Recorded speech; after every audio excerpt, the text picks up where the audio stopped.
Who's they? Who's the Matrix? Who's they? Oh man, you're gonna get me killed. You me who you think they are. I don't know, because no, I'm saying if it's the government, why would they just not stop you? That's not sense. There's people above government.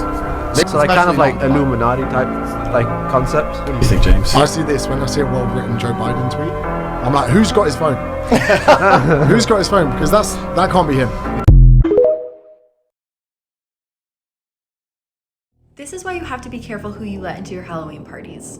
So this is a photo of who police believed was a guest at a Halloween party in Rochester, New York in the 1940s. The party was being thrown by Jack and Amelia Layton, and they actually noticed that this guest was outside of the party watching the guests through a window. The report claims that Amelia believed the guest was her friend Jan, who tended to go above and beyond for Halloween, creating very scary costumes. So she let this person in believing it was her friend Jan. But then 20 minutes later, Jan shows up, and that guest could not be found anywhere. So Amelia starts running around the party asking everyone if they knew who that guest was, and no one had recognized that person. So she goes into her daughter's room, who was playing while the party was happening.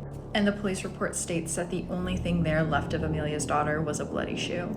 4 other reports of this guest being at parties that night were called into police, and all of them resulted in missing children's cases. The identity of this person has never been found, and none of the kids have been found either.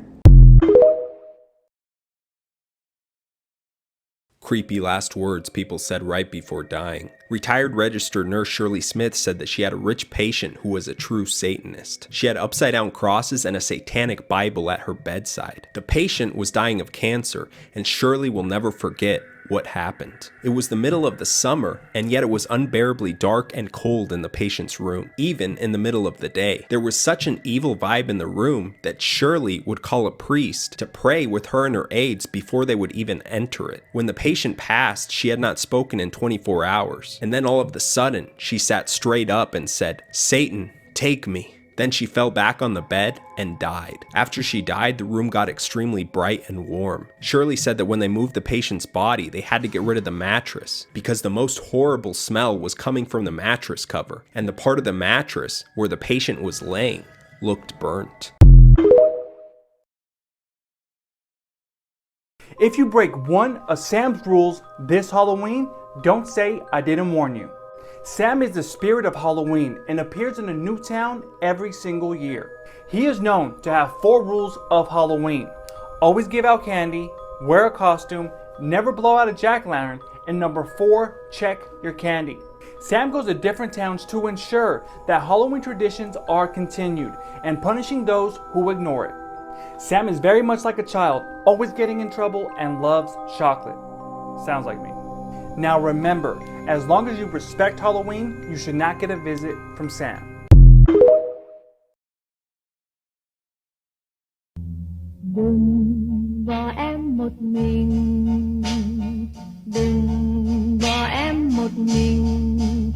Trời lạnh quá, trời lạnh quá. 2012, a high school tutor and her student stayed up so late one night studying that by the time they were done, the buses had stopped running. Without another way home, the student asked if he could stay the night at her place. Reluctantly, she agreed. When they got back to the apartment, she fell asleep on her bed and he fell asleep on a blanket next to her bed on the ground. A few hours later, she wakes up to the boy standing awkwardly in the middle of the room with a very strange look on his face. She asks him, "What's wrong?" He looks at her and says, "I'm really hungry. Let's go get some tandoori chicken." Confused, she says, "It's 2 a.m. Just get a snack in the cupboard." And he grabs her by the arm and he says, "No, we are getting tandoori chicken right now." And he yanks her from the bed. Feeling totally caught off guard by this whole situation, she goes into the hall with the boy, and as soon as the door shuts behind them, she can tell that he is terrified. He looks at her and just says, "I'm not actually hungry. When I woke up, there was someone under your bed." Let's talk about this picture.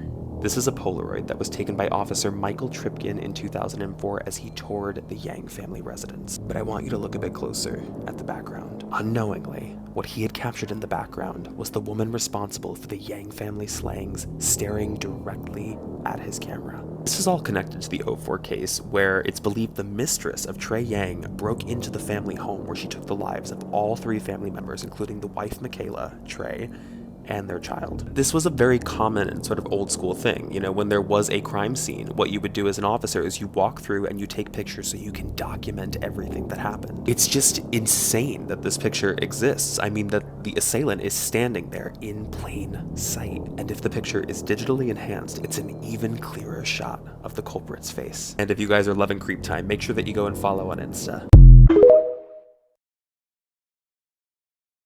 We're gonna do this one a little different. Welcome to Shit I Wish I Had Never Had Happen to Me. Haunted real life stories from Auntie C. I love me some paranormal investigation, I do. Ow. And I am one of the extremely lucky few who can say that I've gotten to spend the entire night in the Goldfield Hotel, the most haunted place in Nevada and probably one of the most haunted places in the world. Ouch. Oh, I forgot, trigger warning. If you're watching this at midnight or 3 or 3:33 in the morning, shut it down. Watch it in the morning over coffee during the safety of the day. Yeah, you have been warned, because this shit's scary, yo. The Goldfield Hotel is notorious for having multiple portals to hell and D-word activity. If you're new to my page and don't know what D-word means, it rhymes with semen and lives down there and starts with a D. But when we left the next morning, we did not leave alone. In fact, almost immediately after getting home, things started getting weird. And when I say weird, I mean scary AF.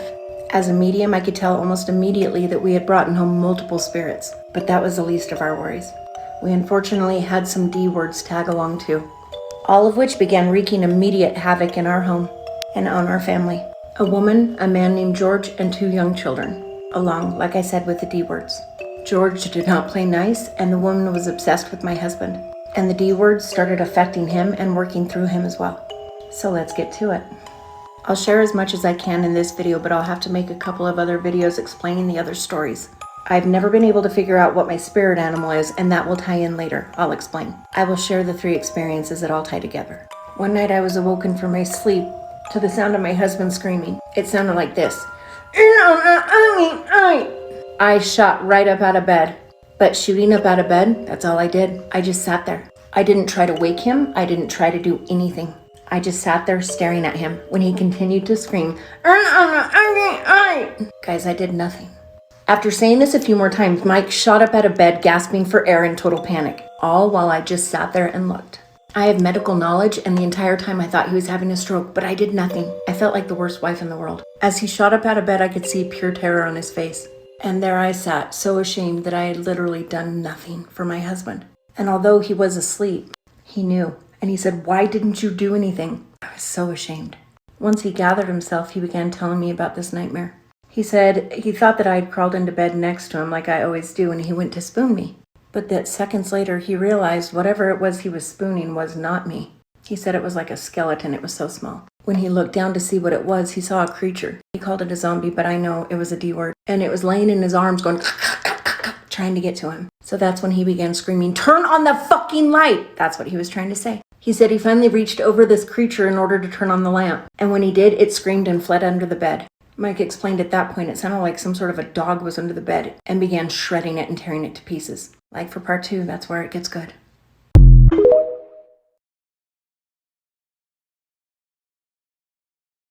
It's a drop.